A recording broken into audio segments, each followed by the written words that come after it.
এইটা হচ্ছে আমার ছাদের সেই জবা গাছটা যেটার কথা বলেছিলাম, যেটাতে প্রায় ৮০টা মতো ডাঁটা ছিল, হেড ছিল। এটা কেটে দিয়ে যখন ১৩০টা মতো হয়েছে, এখন থেকে বোঝা যাচ্ছে গাছটা কত বড় হয়েছে। আলাদা ছবি তুলে নিলাম। প্রত্যেকটা গাছের যে ডগা ছিল এখানে কাটা হয়েছে, তারপর থেকে ৩টে ৪টে করে ডাল বেরিয়েছে, আরও নিচে আরও যেখানে বেরোনোর কথা না সেখানে বেরিয়েছে। অনেকগুলো সার দিয়েছে, সেই সারগুলোর কথাও বলবো যে এই সার দেওয়ার ফলে হয়েছে। প্রথম তো দেখতে সুন্দর হয়েছে, পাতাগুলো ডিপ সবুজ, দেখেই বোঝা যাচ্ছে যে কোনো নিউট্রিশনের কোনো প্রবলেম নেই গাছে। ছবি তুলে নিই, ভালো করে দেখলে বোঝা যাবে, এটা স্ক্রিনশট থাম্বনেল হয়ে যাবে এটা। এখানে প্রত্যেক ফোকাস হ্যাঁ হয়েছে। ৩টে ৪টে করে ডাল বেরিয়েছে, এখানেও এটা কেটেছি ৩টে ৪টে, এখানেও ৩টে ৪টে, এটাও 3টে 4টে করে ডাল প্রত্যেকটা জায়গায়। এখানে প্লেন জল রাখা রয়েছে, বলি সার কী দিয়েছি, এটা হচ্ছে জল প্লেন রাখা রয়েছে। সর্ষের খোল আছে এখানে পচানো, এইটাতে এটা সর্ষের খোল পচানো রয়েছে, এটাতে সর্ষের খোল দিয়েছি। এখানে জিপসাম সল্ট দেওয়া হয়েছিল, এনপিকে দিয়েছি। আর এখানে হচ্ছে ভার্মি কম্পোস্ট দেওয়া রয়েছে, ওই যে কালো রঙের দেখা যাচ্ছে, অল্প সাদা হয়ে গেছে, এটা হচ্ছে ভার্মি কম্পোস্ট আছে পুরোটা মেশানো। আর নিম খোল দেওয়া রয়েছে, যাতে পিঁপড়েগুলো মাটির শিকড়গুলো খেয়ে নিচ্ছিলো, সেই শিকড়গুলো যাতে না খেয়ে নিতে পারে, ঠিক আছে। আর নিম খোল দেওয়ার ফলে সবথেকে ভালো হয়েছে, পিঁপড়ে লাগছে না, আর জলটা অনেকক্ষণ ধরে রাখছে। আর যে ভার্মি কম্পোস্ট দিচ্ছি সেটা তো অর্গানিক কালো রঙের মাটি, অর্গানিক কম্পোস্ট যেটা বলে সেটা।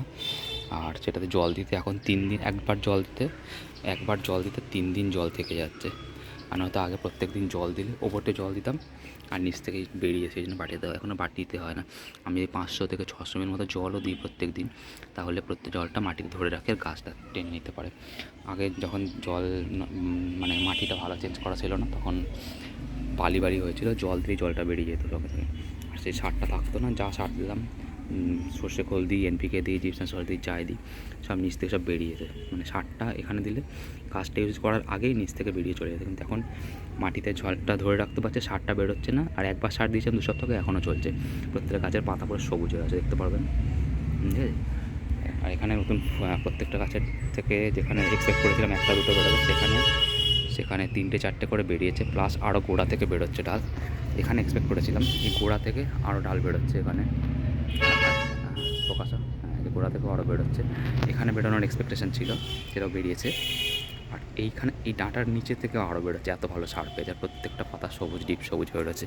আর যেটা দেখাচ্ছিলাম, এখনই ফুল আসতে শুরু করে, ফুল আসার জন্য যে সার লাগে সেই সার খয়েরি রঙের দানা সেটা দিইনি, বাট অলরেডি এখান থেকে ফুল আসা শুরু হয়ে গেছে, গাছের গোড়ায় ফুল আসতে শুরু করে দিয়েছে।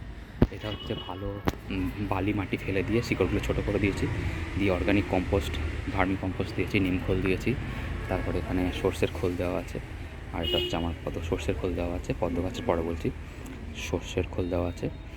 আর এখানে জিপসাম সল্ট দেওয়া আছে, এনপিকে দেওয়া আছে। এটা অল্প অল্প জল দিয়েছি, জলটা পড়ে যাচ্ছে না, পুরো গাছটা টেনে নিয়েছে। পুরো গাছটা প্রায় 10 ফুট চওড়া আর 7 ফুট, আমার হাইটের থেকে 1 ফুট বেশি লম্বা হয়ে গেছে, 7 ফুট লম্বা আর 10 ফুট প্রায় এইখান থেকে 10 ফুট মতো চওড়া হয়ে গেছে। আর একটু বাড়বে, এখানে আছে। আর ডালগুলো যখন বড় হবে তখন এত দূর পর্যন্ত চলে আসবে, 11-12 ফুট হয়ে যাবে, ঠিক আছে।